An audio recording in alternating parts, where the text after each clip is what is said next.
Magandang umaga po mga kababayan. Nandito po ako sa bayan ng aking nanay. Buwa ang Malawigan ng Isabela at ang bayan po ay Kawayan.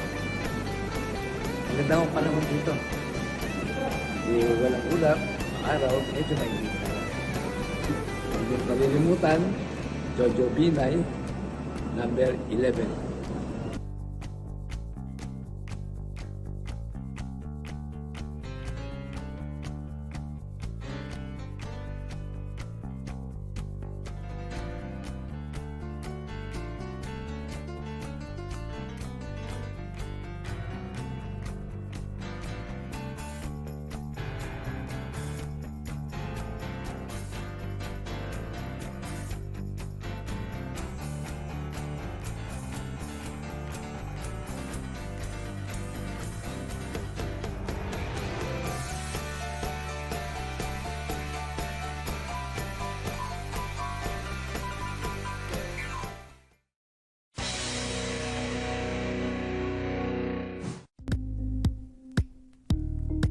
Thank you for watching Politico TV. Please like and subscribe to our channel for more videos.